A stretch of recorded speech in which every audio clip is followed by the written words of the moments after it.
You can come and talk to all the members of the panel. But I have to stay on schedule or Joe Bass will come and find me. The hoax. Why do I call it a hoax? Yes. Oh, what's behind the hoax? Well, there's an agenda, both a political agenda and an environmental agenda behind the hoax.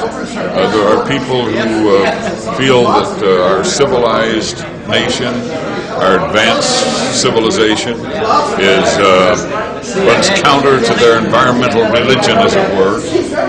They think we ought to all be living back in the days of Tarzan and Jane, I think, back in the jungle. Pre-Columbian. And they want to do away with our automobiles. They want to do away with our fossil fuels, which would steal our iPods and our computers and our television sets, our way of life, our air conditioning, our heating, the way we make a living. They want to steal that from us because they think it offends the planet as they see it, and they way underrate the planet Earth. It's flourishing. Thank you. Does that answer the question? Yeah, the political aspect of it. All right. Well, the political aspect is no more than a desire to control. Those who feel that they want government to have power because they are government. That's part of it. And the other part of it is that wherever the environmentalists go, so goes the liberal democratic movement. They are interlinked, one and the same. And so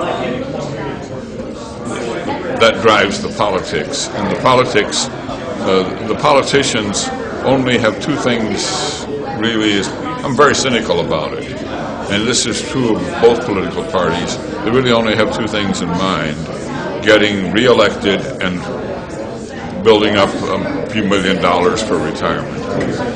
You mentioned Maurice Strong. In our magazine, he did a profile on him back in the early 90s, and you used the term world government, or one world government. Can you just quickly comment on that? Well, Maurice Strong, as best my research has been able to determine, was thought that the UN should replace all other governments, that all other nations should become subservient to it, and realized that it couldn't control without taxing, and was looking for leverage to tax, and he found that the developed nations, which had all the money and be the ones he wanted to tax, were creating this carbon footprint, and if he could tax that he'd have the funding and the control, and would build his one world government. And he's an oil man, that's his background, I understand. I don't.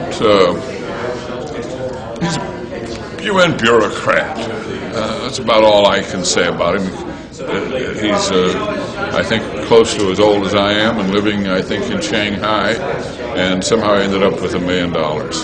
I know he did once comment that the biggest threat to the world was the American middle class. Yeah. Well, thank you very much. My pleasure. My friend.